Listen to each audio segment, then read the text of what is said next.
Capítulo 6. O poder. O verdadeiro poder. As pessoas regem-se pela busca do poder.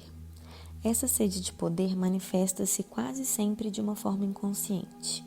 A sede de poder é a maior doença que alguma vez afetou o homem. Os vários sistemas educativos, as religiões, as culturas e sociedades são plenamente a favor dessa doença. Todos querem que o seu filho se torne o maior homem da humanidade. A sede de poder resulta do vazio dentro das pessoas. Um homem que não se rege pela luta do poder é um homem realizado, satisfeito e, sobretudo, resignado à sua condição. Existem dois caminhos possíveis, o da sede de poder e o caminho da dissolução. O poder é doentio e hediondo. A ideia de exercer poder implica a humilhação e a destruição da individualidade de outrem. Existe um poder que nada tem a ver com domínio sobre terceiros. É como o poder que brota de nós, tal como uma pétala que se abre para que seja liberado o perfume. Correção, libertado o perfume. Mas este poder deverá ser designado de outra forma: amor, compaixão e ou paz. A palavra poder é uma palavra contaminada. Se você exerce poder sobre si próprio, se tortura, não existe ninguém que possa defender. O poder tem estado nas mãos de pessoas violentas. Aqueles que são violentos para com terceiros são mais espontâneos do que aqueles que são violentos com eles próprios. A conquista através do poder pode ser dolorosa, ser esmagado pela enorme e violenta competição. A melhor solução é render-se a si mesmo na busca de um poder próprio que não tem nos outros uma referência, um poder independente. Dominar a si mesmo é um exercício que muitas pessoas costumam chamar disciplina. Precisa de encontrar a origem da sua sede de poder.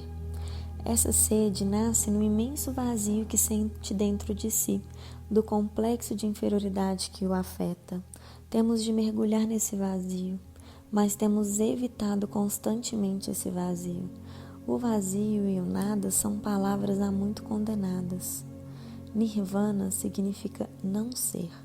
O mundo é denominado por pessoas que se sentem absolutamente inferiores e tentam disfarçar recorrendo ao poder. As pessoas vulgares ficam intrigadas perante o poder. O poder é um exercício fútil. Ele não altera nada dentro de nós. Temos de redirecionar a atenção da mente para a meditação e os pensamentos para o silêncio. A força de vontade. A força de vontade é vista como uma grande qualidade. Todas as crianças são educadas para desenvolverem uma sólida força de vontade. Mas a força de vontade contraria a espontaneidade. O rio limita-se a fluir sem competir com outros rios, despreocupado, a ação inerte. A força de vontade foi utilizada para impor uma falsa personalidade. Alfred, a interrogação. Todos os problemas do homem derivam da força de vontade. Todos querem ser alguém, ser especiais, chegar mais longe. Quanto mais lutar e mais bem-sucedidos, mais se afasta do próprio ser. A tensão e as preocupações crescem. A agonia constante, o receio de falhar. Quem vive para alcançar algo nunca viverá em paz. Não temos consciência da nossa riqueza interior. A utilização incorreta do poder. O poder, quando aparece, apresenta-se como uma oportunidade para satisfazer todos os desejos recalcados. O poder não corrompe, nós somos corruptos. A utilização do poder só é incorreta porque muitos dos nossos desejos são hediondos. O poder é uma força neutra. A humanidade deve compreender as suas raízes psicológicas. Não é possível tirar o poder às pessoas. Alguém terá de ser a mãe, o pai e o professor. Solução: limpar o inconsciente através da meditação. o poder e as mulheres. As mulheres gostam de aparecer atraentes. É uma estratégia política porque lhes dá poder. As pessoas gastam toda a vida tentando alcançar o máximo de poder. Desejamos dinheiro porque o dinheiro dá poder. As pessoas procuram um poder de maneiras diferentes. As mulheres procuram um poder através do corpo. A mulher atual não procura tanto o poder através da aparência, porque hoje em dia disputa outras formas de poder, acadêmico, profissional, político. O poder é a capacidade de manipular os outros, mas quando alguém é manipulado, perde todo o seu poder. Se as mulheres demonstrassem o seu interesse pelo sexo, o seu poder reproduziria ou desapareceria.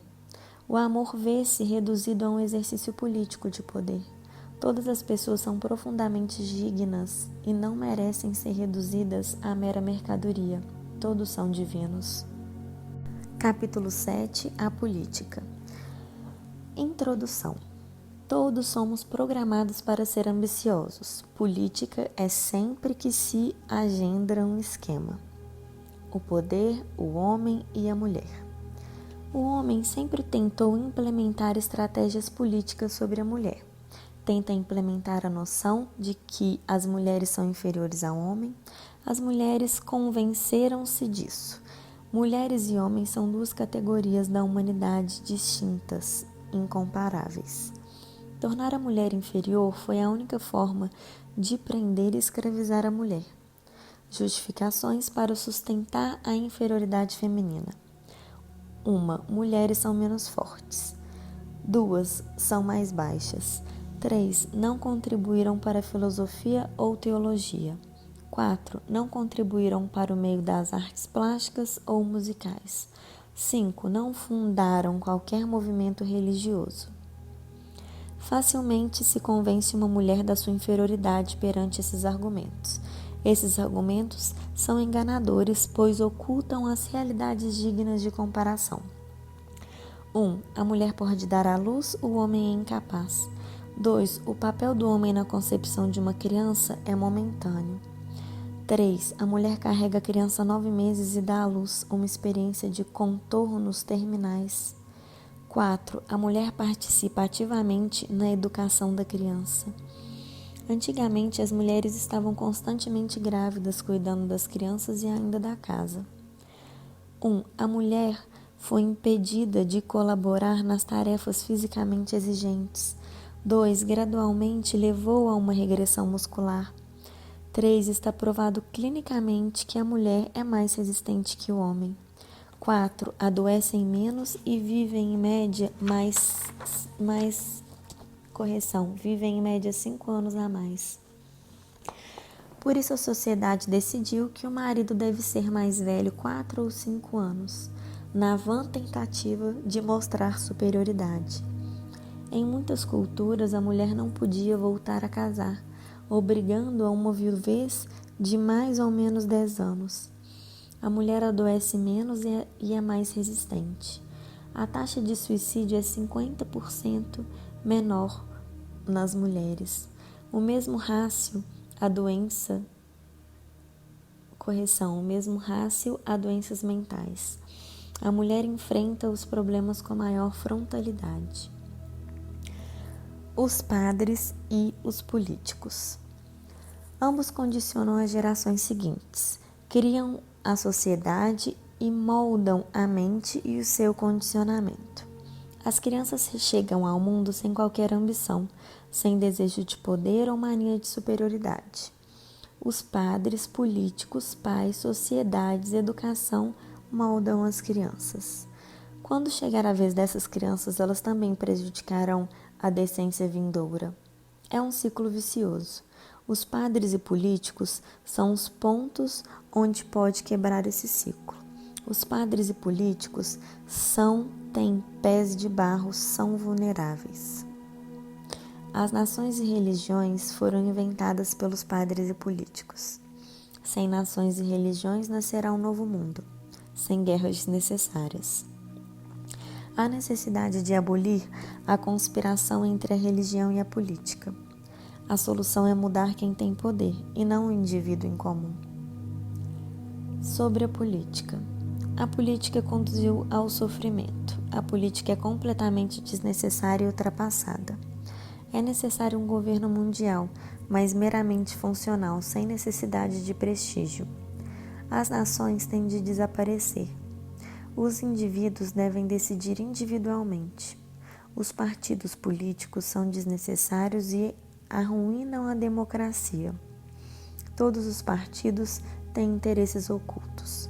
A única fórmula: um mundo novo. Capítulo 8. A violência. Todos os ditadores são criados por nós. Por que queremos ter alguém que nos diga o que devemos fazer? Isso porque descartamos responsabilidades pelo que fazemos. Mas perdendo a responsabilidade, também perdemos a individualidade e liberdade. Ao passar a nossa responsabilidade a terceiros, perdemos a alma. Há pessoas que gostam de dominar, de ditar regras. São os loucos com o objetivo do poder. A violência. O homem é um dilema porque é uma dualidade. O homem não é um ser uno, é o passado e o futuro ao mesmo tempo. Se o homem vive a olhar para o passado, é um animal. Por isso é que para a comunidade científica o homem não passa de um animal. A religião pasma-se em possibilidades, algo que ainda não aconteceu. A religião é visionária, baseia-se em sonhos, anseia o que não aconteceu. A flor. Só um verdadeiro sonhador pode antever o que ainda não aconteceu. O conflito entre ciência e religião é fútil, são diferentes nas direções que apontam, nos métodos e nos campos. A ciência reduz tudo à origem. A religião é a ponte com o objetivo final. O homem só conseguirá alcançar a paz de duas maneiras. Primeira, regride para a forma animal. Segundo, crescer rumo ao divino. Solução animal. Volta a ser uno sem qualquer divisão. Por isso muitas pessoas tentam comportar-se como animais de diversas maneiras. A guerra, por exemplo. Por isso o crime e o suicídio exercem tanto magnetismo. A violência e o sangue são recordações do passado animal. A sexualidade também é atraente porque pode tornar uno. O resto do tempo continuamos divididos em dois, com ansiedade e angústia. Violência, drogas e sexo são auxiliares e permitem regressar à condição animal, mas nenhum tem efeito permanente. Lei fundamental: nada volta atrás. Solução divina. A única solução está em crescer rumo ao divino, concretizar o potencial em realidade. O homem pode ser Deus e só assim será feliz. O que fazer com a herança animal? Reprimir não é a solução.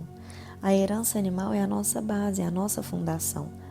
A herança animal tem uma energia imensa. Nascemos na condição de animal e não diferimos dos restantes animais. A mudança qualitativa acontece quando o homem se torna absolutamente consciente. Como se alcança o patamar divino? Os mantras tentam ocupar a mente, abstrair o animal, mas ele continuará a existir. O animal não se deixa enganar e sabe como nos manipular. As pessoas religiosas acumulam mais raiva e são muito mais perversas a nível sexual. Isso porque reprimem essas energias. Para conhecer um homem é preciso conhecer os seus sonhos e não como vive enquanto está acordado. O dia a dia do homem é uma farsa. A vida real baseia-se na naturalidade dos sonhos. Os sonhos não são alvo de repressões. A psicanálise penetra na honestidade dos sonhos em detrimento da mentira da vida. Durante o sono, o consciente adormece e dá lugar ao inconsciente. O inconsciente é a verdadeira mente, visto que o inconsciente só representa 1/10. 9 vezes maior, 9 vezes mais poderoso. Luta-se contra a sexualidade, raiva e ganância, e atira-se para o inconsciente. Atira-se para a cave, para não as ver, mas não nos livramos delas. tudo começa a afetar as nossas ações de uma forma muito sutil, que nem nos apercebemos. Surgem de forma sutil, torturosa e enganadora, envergando máscaras. A energia que nos move é distribuída por diferentes canais, porque nenhuma energia pode ser reprimida. A energia pode ser transformada, mas nunca reprimida. A verdadeira religião baseia-se na alquimia, em técnicas e métodos de transformação, visa a purificação e não a repressão. Devemos usar o animal para alcançar o divino. O animal pode ser um veículo muito poderoso, porque o animal é poder. O sexo pode nos levar às portas de Deus. Reprimir a sexualidade acumula cada vez mais raiva. Quando o sexo é reprimido, a pessoa torna-se violenta, violenta em relação a outrem ou a si mesma. Por isso, os soldados são proibidos de ter relações sexuais, de forma a acumular raiva o suficiente para combaterem. O mesmo acontece com os atletas desportivos. O amor e guerra não podem existir simultaneamente. A repressão não é a solução. A transformação é a solução. O que é natural é bom. Ser culpado ou sentir culpa é profano. Se você é um produto de Deus, um produto da existência, o sexo não é uma invenção sua, é uma oferta de Deus. Capítulo 9. A terapia. O abraço é terapêutico. O homem precisa de sentir que é importante, é uma necessidade humana fundamental. Quem não recebe amor começa a morrer. O amor é a maior terapia que existe. O mundo precisa de terapia porque carece de amor. O abraço é uma manifestação de amor. O amor restitui cada um à sua infância. O corpo precisa de alimento, a alma precisa de amor. As crianças precisam de ser abraçadas. Ser sustentado é diferente de ser acompanhado. O amor é a nossa ligação, a nossa raiz mestra. A respiração está para o corpo, tal como o amor está para a alma. É frente a frente que cresce o amor entre duas pessoas, levando ao crescimento da intimidade. Por isso é melhor fazer amor com luz, nem que seja uma luz tênue de uma vela. Os animais não sentem amor no ato sexual porque não observam mutuamente. A psicanálise não é uma ciência, é uma arte muito mais próxima do amor do que da lógica. O verdadeiro psicanalista não evita o envolvimento com a existência do paciente, assumindo esse risco. Ao envolver-se no mundo do paciente, deve-se assumir a condição de participante e não de observador. Para tal, é necessário não temer o nosso nível inconsciente e ter já iniciado a solução dos nossos problemas. Entre aspas, só uma pessoa desperta e iluminada pode ser um verdadeiro terapeuta. Fecha aspas. A diferença entre terapeuta-paciente e mestre-discípulo é que os últimos entram em fusão, tornam-se uma unidade em que ambos beneficiam. A criança nunca morre, nada morre. A criança continua a existir embrulhada na adolescência, na juventude, na meia-idade e na velhice. Somos como uma cebola. O contato com a criança dentro de nós é terapêutico. O abraço estabelece um contato com a criança dentro de nós. A análise é um método da mente. As pessoas insistem nos problemas. Viver sem problemas é difícil porque elas funcionam como distração e ocupam a cabeça. Correção, porque eles funcionam como distração e ocupam a cabeça. O centro existencial é inócuo, um imenso nada, chunga, um vazio. Temos medo desse vazio e os problemas ajudam a sobreviver. As pessoas criam problemas para evitar a essência do ser. Todos os problemas são falsos. Habituamo-nos à companhia dos dilemas e não conseguimos viver sem eles. Investimos seriamente na tristeza. Quando um problema é resolvido, o verdadeiro problema surge logo através de um outro dilema. A neurose. A neurose quase se tornou o estado normal da mente humana. No passado, a mente não era bombardeada com tanta informação em simultâneo. A mente moderna está em sobrecarga constante. A mente é um dos mecanismos mais sutis e delicados que existem. O equilíbrio está em 50% ação e 50% inação, 50% pensamento e 50% meditação. A meditação assimila tudo o que é enriquecedor e rejeita e elimina o que não tem interesse. 1. A ausência de aprendizagem é uma neurose. 2. Parar de crescer é neurótico. As pessoas são cada vez mais neuróticas porque insistem nos becos sem saída. Um homem sábio abandona tudo. O imbecil é teimoso e casmurro. Devemos estar sempre em constante processo de aprendizagem. Há 600 anos, o estímulo sensorial percebido por uma pessoa em 100 semanas é o equivalente ao recebido diariamente hoje. A pressão para dinamizar a aprendizagem cresceu 40 vezes. Hoje existe muito mais para aprender. Um mundo em constante evolução é um grande desafio. Temos de criar deliberadamente espaços vazios. Hoje nunca se pode parar de aprender. A vida muda a cada dia. A aprendizagem tornou-se um processo puramente vitalício. A meditação afasta a memória, o pensamento e a imaginação, esvaziando a consciência. Os estudantes não podem depender dos professores e as crianças não podem depender dos pais. Nos dias de hoje, ninguém pode parar de aprender e o ritmo tem tendência a aumentar. Primeiro, não pare de aprender. Segundo, precisamos de tempo para relaxar. Entre parênteses, meditar. O sono também deixou de servir como escapatória. Relaxar implica a não receber informação. A música não tem língua nenhuma. É som no seu estado puro. A neurose é um desequilíbrio mental resultante de um excesso de atividade, face à inexistência da inatividade. Deveríamos proporcionar 50% Yang e 50% Yin.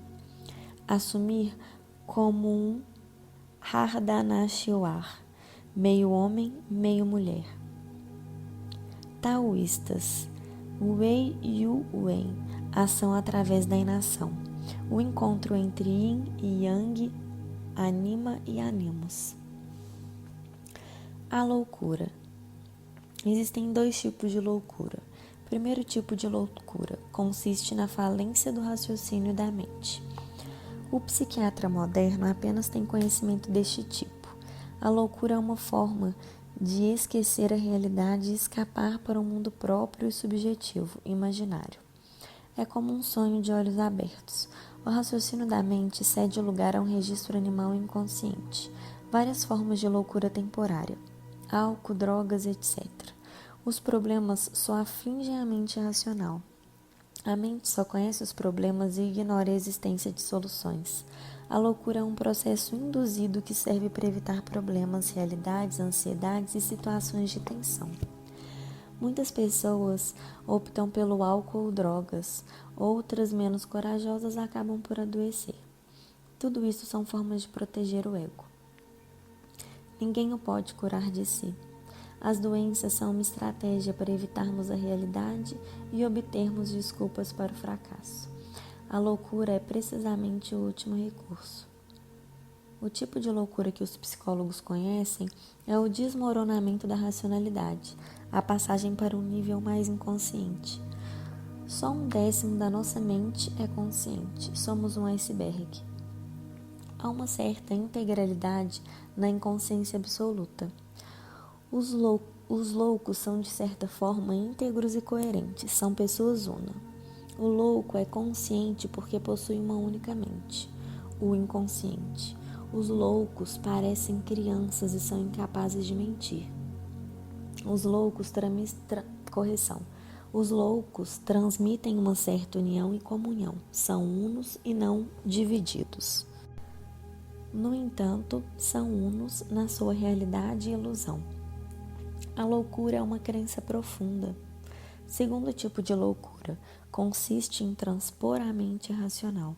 A primeira loucura fica aquém das capacidades. A segunda loucura para por as ultrapassar. Em ambos os casos, a mente racional é perdida. Uma leva à consciência, a outra conduz a um estado de superconsciência. Ambos simbolizam o fim da mente comum. Buda significa estar absolutamente consciente, uma consciência que faz parecer como um louco. O louco acredita, o Buda confia. O louco e o Buda abandonam a razão, o raciocínio e a mente. A psicologia moderna será uma doutrina incompleta enquanto não estudar os Budas. A psicologia significa a ciência da alma. Mas essa doutrina ainda não se afirmou como tal. Há duas opções, diminuir-se ou superar-se. O sistema de psicanálise. Nenhum problema relacionado com o ego pode ser resolvido sem que o ego esteja previamente transcendido. A psicanálise pode melhorar a eficiência de um homem na sociedade. Sempre que um problema é adiado ou contornado, surge outro problema. A psicanálise oferece um alívio exclusivamente temporário. Testemunhar um problema é ter nas mãos metade da solução. A existência dos problemas deve-se à falta de clareza e compreensão na altura de os enfrentar. O problema é sempre produto de uma mente que não compreende. É preciso criar condições para que a compreensão de um problema se desenvolva. Quanto mais desenvolvida a compreensão, clareza, mais fácil será analisar o problema como algo exterior a nós. A meditação cria esse distanciamento e também altera o nível de consciência. Todos sabemos dar bons conselhos para a resolução de problemas dos outros. Conseguimos ser sensatos. Isso porque consegue-se manter a distância necessária para observar o problema imparcialmente. Estamos tão presos aos problemas que não conseguimos contemplar, testemunhar ou decifrar. A psicanálise cria dependência. Um problema resolvido por outra pessoa não resulta numa maior maturidade de nossa parte. A psicanálise favorece uma orientação imatura. Os psicanalistas são incapazes de resolver seus próprios problemas. O homem pode transcender-se, não é incurável. A minimização da consciência significa uma maximização dos problemas e vice-versa. A consciência total leva ao desaparecimento dos problemas. Os problemas são infinitos e nunca se resolve realmente os problemas. Resolve o homem e esquece os problemas. A divisão existe, mas é um efeito e não uma causa. Tratar um problema psicológico é garantir o surgimento de outro. O criador dos problemas precisa de ser alterado. Nós apreciamos os nossos problemas, por isso os criamos. A humanidade está doente. O amor é uma necessidade tão básica quanto a alimentação. A atenção é energia. Se a criança não recebe a atenção devida, acabará por se tornar um criador de problemas. O corpo cresce com o alimento e a alma cresce com amor. A meditação é crescimento. Não se ocupa dos problemas, ocupa-se do ser. Capítulo 10. A meditação. Introdução. A ausência de pensamento é meditação. Dentro de nós também existe um céu. Darshan é igual observação. Através da observação, alcança-se gradualmente a paz, o vazio e a ausência do pensamento. Os pensamentos e a consciência despertam. Se testemunhar, o ego deixará de existir. A morte do eu corresponde à aquisição do ser. O método de testemunhar só conduz à correção. O método de testemunhar só conduz à libertação se for praticado dia e noite de forma contínua. a reflexão, a concentração e a meditação. Não há qualquer relação entre reflexão, concentração e meditação. A reflexão sugere certa concentração, a meditação é o oposto. A mente comporta-se como uma multidão. Para pensar de uma forma científica, racional, tende a se concentrar no objeto de estudo. É necessário investir toda a energia no objeto para conhecer a verdade objetiva.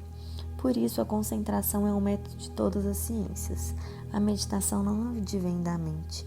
Meditar é transcender a mente e respectivas limitações. Correção, transcender a mente e respectivas limitações. A concentração é um método da mente e a meditação é a negação da mente. O Ocidente não conhece a meditação. O mundo ocidental perdeu o silêncio interior e a paz da iluminação. A reflexão pode revelar segredos do mundo exterior. A meditação revela o segredo da subjetividade do ser.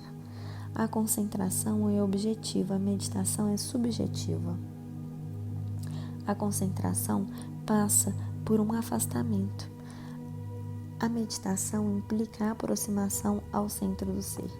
O raciocínio nunca leva a nada no mundo interior. Para conhecer o ser, basta o silêncio. O lago da mente nunca está calmo. O autoconhecimento é um passo para ser você mesmo. A mente moderna é a mais perturbada de sempre porque o homem atingiu a maturidade. A dúvida só existe por ação do homem. Os animais e as árvores, plantas, não têm dúvida nem ansiedades. A mente representa o nosso sono, quer seja concentrada ou distraída. A meditação significa o acordar. Observar a mente faz reconhecer que não somos a mente. Depois de ultrapassar o caos da mente, alcançamos o silêncio do coração. A arte da meditação está em transcender a mente. Meditação significa observar a mente, ser testemunha da mente. A meditação consiste em observar esse trânsito de pensamentos à medida que vai desaparecendo. O coração nunca foi poluído pela sociedade.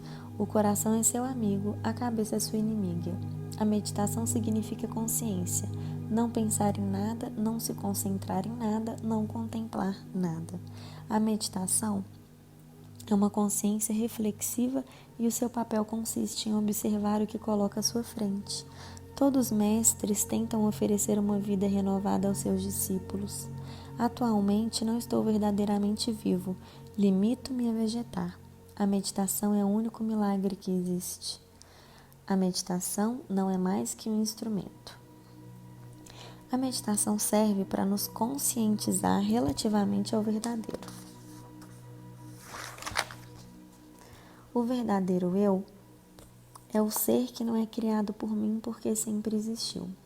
Este ser precisa ser descoberto, mas pode ser inviabilizado pela sociedade. Nenhuma sociedade permite isso porque o verdadeiro ser é perigoso.